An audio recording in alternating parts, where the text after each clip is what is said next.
sayang haus, rindu aliran sungaimu.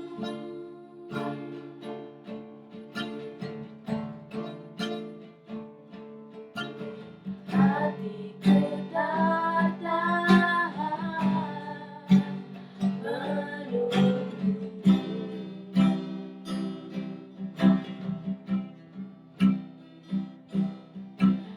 Bagai tanah gersang menanti datangnya hujan.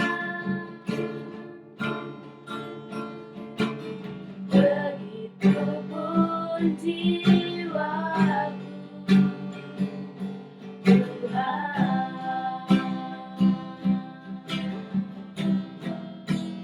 hanya Engkau pribadi yang mengenal hatiku.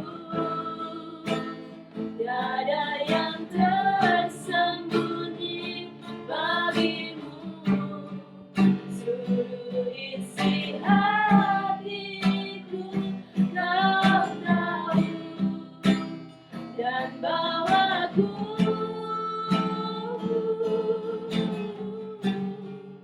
untuk lebih dekat lagi padamu, tinggal dalam indahnya dekapan kasih-Mu.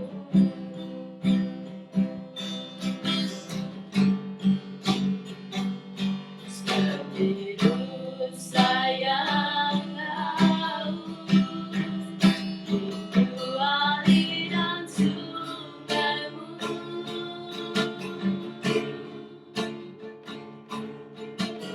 Hatiku tak tahan menunggu.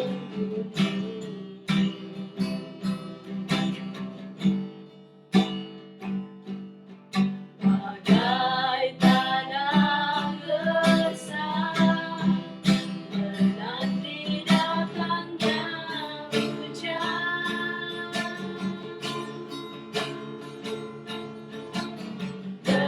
Begitupun jiwaku, Tuhan, hanya Engkau pribadi yang mengenal hatiku. Tiada yang tersembunyi bagimu, seluruh isi hatiku Kau tahu, dan bawaku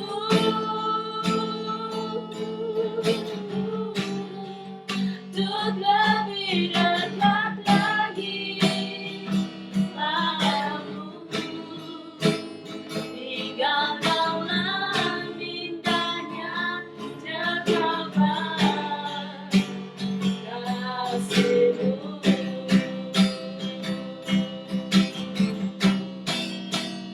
Hanya Engkau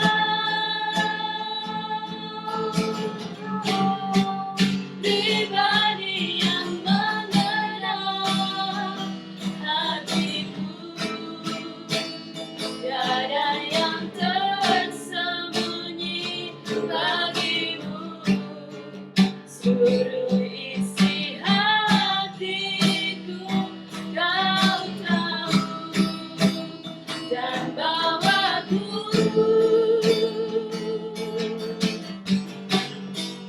untuk lebih dekat lagi padamu, tinggal dalam indahnya dekapan kasih.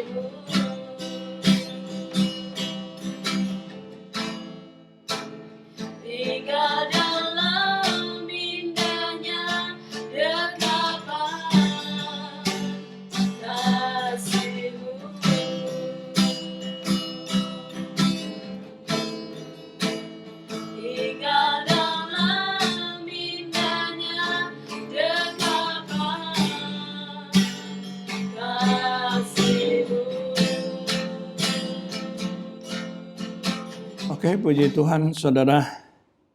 Saat ini kita berkumpul memuliakan Tuhan. Tugas anak-anak Tuhan, tugas gereja, tugas kita yang sudah ditebus oleh darah Yesus adalah untuk bersyukur dan berterima kasih. Di sana kita mempunyai hati untuk memuliakan Tuhan. Sementara jiwa kita tertuju kepada Dia, Roh Kudus firman Tuhan tidak tinggal diam. Senantiasa Dia Immanuel dan memberkati umatnya.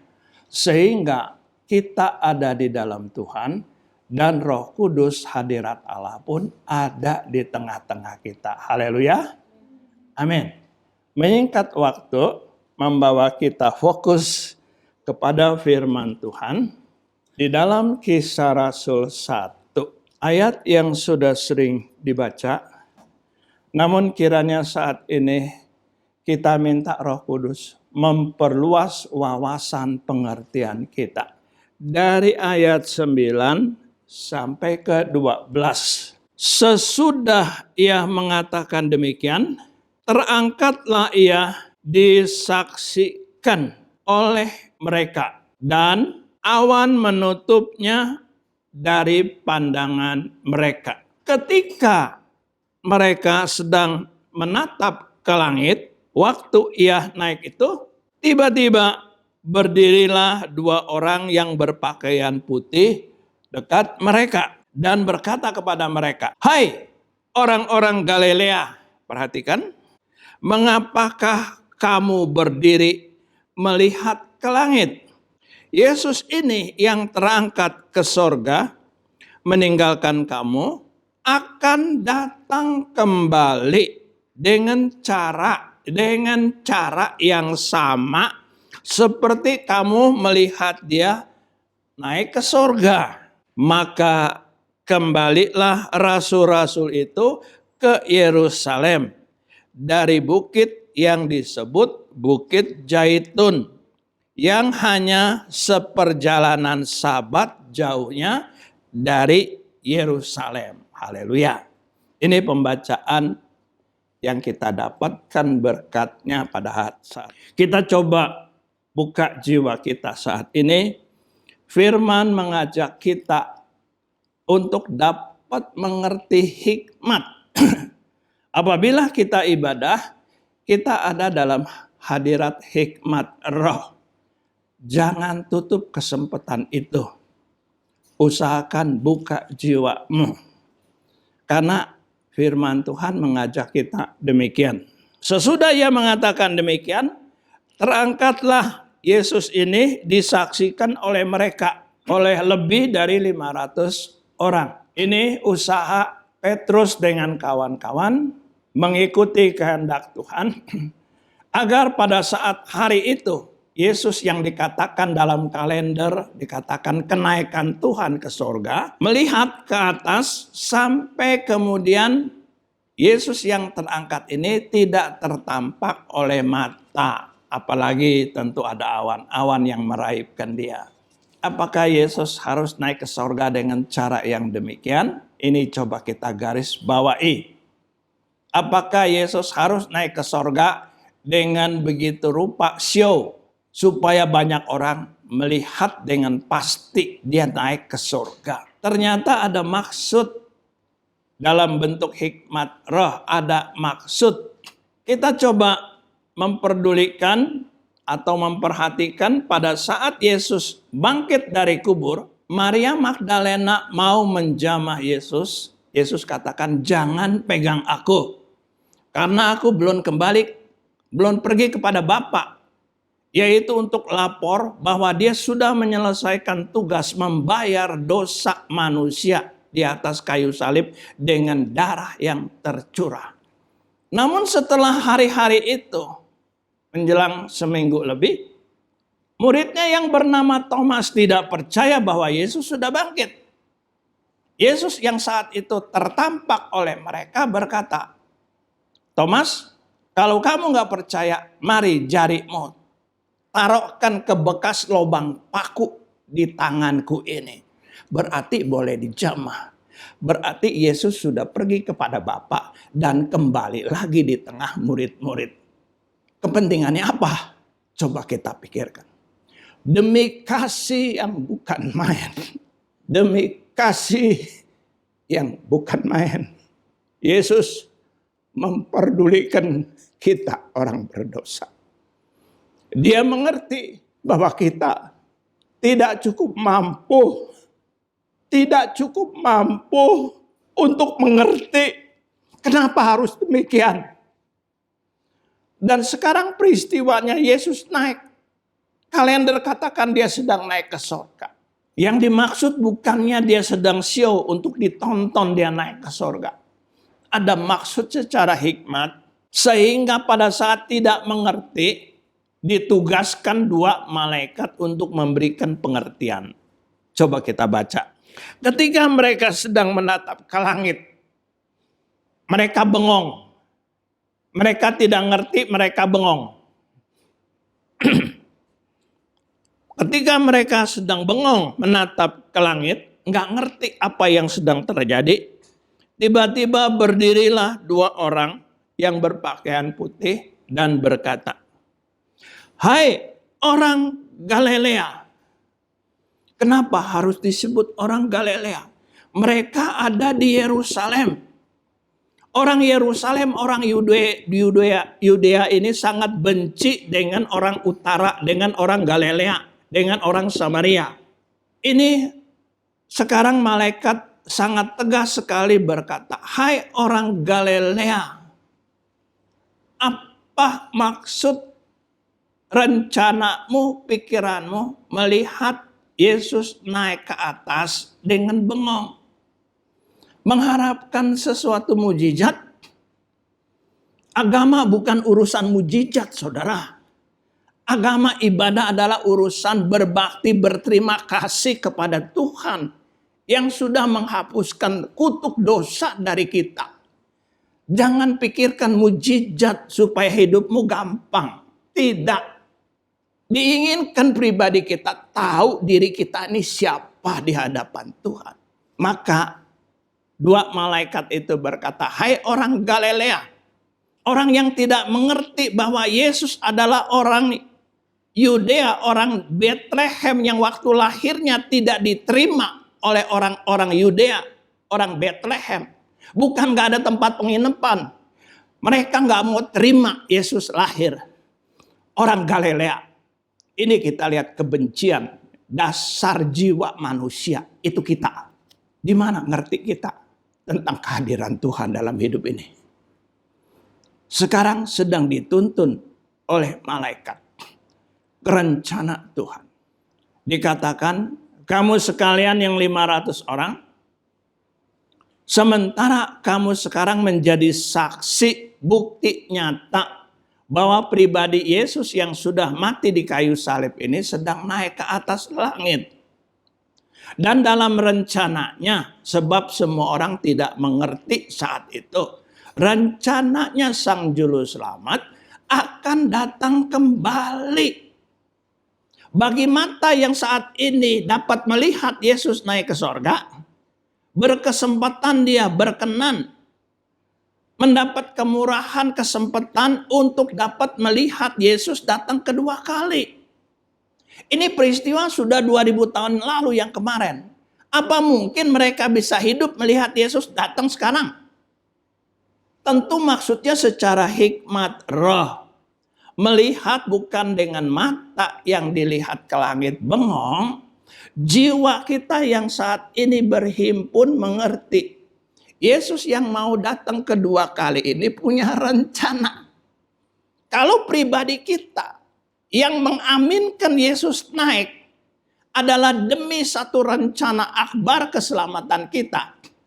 Tentu kita berusaha menjadi anaknya yang manis. Menjadi umatnya yang setia. Urusan corona kecil. Kalau jiwamu mau berbakti kepada Tuhan. Akan ada lagi malapetaka yang lebih berat. Kalau urusan yang kecil aja kamu udah undur. akan terjadi perkara yang berat, kamu akan kucar-kacir. Diinginkan orang yang bisa melihat, punya hikmat roh, ada rencana Tuhan, dia mau datang kedua kali. Untuk apa? Untuk menjemput anaknya yang disayang. Untuk menjemput umatnya yang tahu berterima kasih. Untuk kita hamba-hambanya yang menanti dengan setia.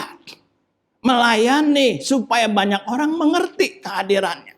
Orang Galilea yang dianggap mungkin saja teledor rohaninya, teledor kepercayaannya.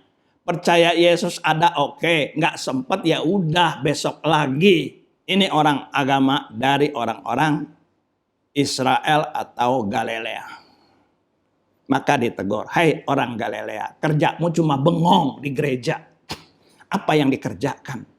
Ibadah kepada Tuhan. Nah kemudian, kalau kita bisa mengerti ada rencana Tuhan, firman masih tetap khawatir.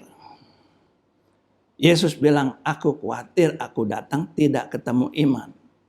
Dalam kepedulian dia, memberikan perjamuan kudus. Kita baca di dalam Lukas 22 ayat yang terakhir. Kemudian ia mengambil sebuah cawan, mengucap syukur, lalu berkata, ambillah ini dan bagikanlah di antara kamu. Sebab aku berkata kepadamu, mulai dari sekarang ini aku tidak akan minum lagi hasil pokok anggur sampai kerajaan Allah. Yesus datang kedua kali, maksudnya sudah dapat, sudah amin, sudah datang, sudah terlaksana. 19. Kemudian dia mengambil lagi roti, mengucap syukur, memecah-mecahkannya dan memberikannya kepada mereka. Lebih utama tentunya ini murid-murid orang-orang Galilea. Dimotivasi kamu orang Galilea yang rohaninya sangat dangkal sekali. Saat ini diinginkan kamu fokus kepada sang gurumu, sang juru selamat Tuhanmu. Juru selamat kita pada saat ini. Memecah-mecahkannya dan memberinya kepada mereka, katanya, inilah tubuhku yang dipecahkan bagi kamu. Terus perhatikan Alkitab kita. Perbuatlah ini menjadi peringatan akan aku. Ini bukan masa peringatan hari lahir. Kita aja menjelang hari lahir dirayakan, harus ngerti. Setelah peringatan hari lahir itu dilaksanakan, besok apa yang harus menjadi tanggung jawab kita? Satu anak mungkin usianya sudah tambah 1 tahun, sudah harus dewasa. Apa kita gereja mau jadi terus hanya cuman mengharap kemurahan Tuhan, digendong-gendong, jadi anak kecil? Mengerti, Yesus akan datang kedua kali. Hei orang Galilea, orang yang rohaninya terlalu dangkal sekali ibadahnya. Bikin peringatan, selalu ingatkan. Ini bukan setahun sekali. Setiap kali kita ibadah, di mana Alkitab dibuka, dipecah-pecahkan, itu adalah tubuh dan roti hidup dari Tuhan yang dipecahkan. Bagikan itu dan ingatlah akan aku. Pribadi Yesus yang sudah terpecahkan tubuh dan darahnya untuk memperdulikan anak-anaknya. Saudara diberkati, adakan rasa syukur kepada Tuhan. Firman Tuhan kiranya disempurnakan di dalam roh. Haleluya. Ku masuk ruang Maha Kudus dengan darah anak domba. Ku masuk dengan hati tulus, menyembah yang maha kuasa. Ku menyembahmu,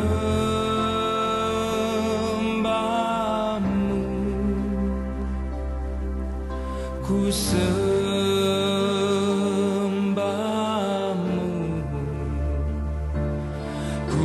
menyembahmu,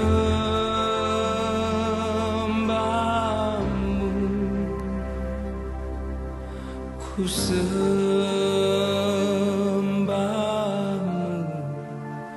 sebab namamu kudus, kudus Tuhan. Sebab namamu kudus, kudus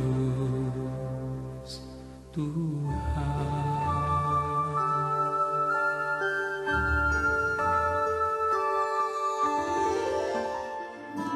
Kita angkat roti sebelum kita makan dengan iman, dengarkan kebenaran firman Allah. Sebab apa yang telah kuteruskan kepadamu, telah kuterima dari Tuhan, yaitu bahwa Tuhan Yesus pada malam waktu ia diserahkan mengambil roti. Dan sesudah itu ia mengucap syukur atasnya. Ia memecah-mecahkannya dan berkata, "Inilah tubuhku yang diserahkan bagi kamu. Perbuatlah ini menjadi peringatan akan aku." Saudara yang dikasihi oleh Tuhan, bukankah yang kita terima ada tubuh Kristus adalah perjanjian yang Tuhan telah berikan kepada kita? Mari kita makan bersama dalam nama Tuhan Yesus.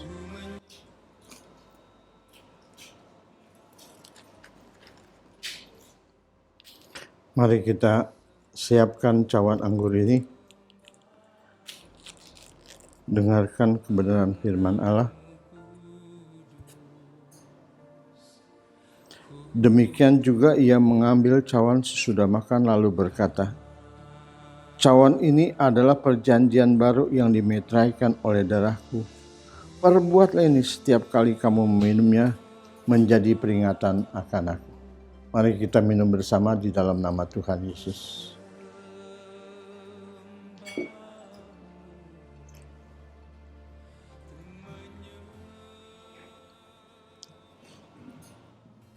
Kembali kebenaran firman-Mu mengingatkan kami. Firman yang sudah dibacakan bulan lalu, kembali minggu ini kami bacakan. Yang mempunyai pengertian untuk memberikan kekuatan kepada kami. Memberikan penekanan kepada kami sekalian, supaya kami tidak goyah. Supaya kami tidak undur. Engkau memperhatikan kehidupan lama daripada Galilea. Orang-orang Galilea yang sedemikian rupa, kembali Tuhan ingatkan, kembali Tuhan peringatkan untuk kami mengerti akan segala maksud kehendak-Mu. Setelah 40 hari berulang-ulang Tuhan menceritakan kembali, menegaskan kembali, menerangkan kembali tentang kerajaan Allah. Tuhan, Engkau tidak tinggal diam. Karena kekhawatiran-Mu, setelah Engkau terangkat, anak-anak-Mu seperti yang disaksikan, mereka terpencar sewaktu Engkau di atas kayu salib. Kebangkitan-Mu Tuhan, Engkau nyatakan. 40 hari Tuhan, Engkau kembali berulang-ulang untuk menyatakan diri-Mu kepada murid-murid. Sampai kepada hari di mana kenaikan Engkau Tuhan, Engkau kembali untuk memperingati murid-murid-Mu, gereja-Mu, teramat lebih kami semuanya di akhir zaman ini. Agar iman kami tidak digoyahkan, agar pengiringan kami tidak undur. Terima kasih Tuhan, Engkau begitu peduli kepada kami. Terima kasih Tuhan, Engkau begitu mengasihi kami. Kembali melalui meja perjamuan kudus ini Tuhan yang kami terima dan kami peringatkan akan kasih-Mu, akan perhatian-Mu, akan anugerah-Mu, akan janji-Mu Tuhan untuk datang menjemput kami sekali. Terima kasih. Segala puji dan syukur kami pujikan, kami naikkan dalam nama Tuhan Yesus Kristus. Haleluya. Haleluya. Amin. Amin.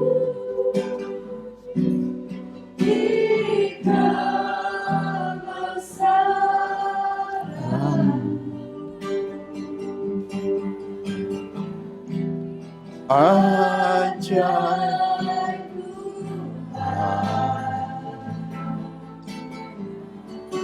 ajaib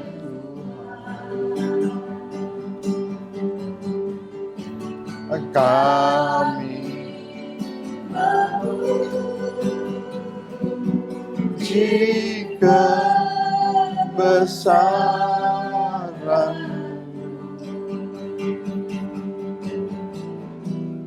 ajaib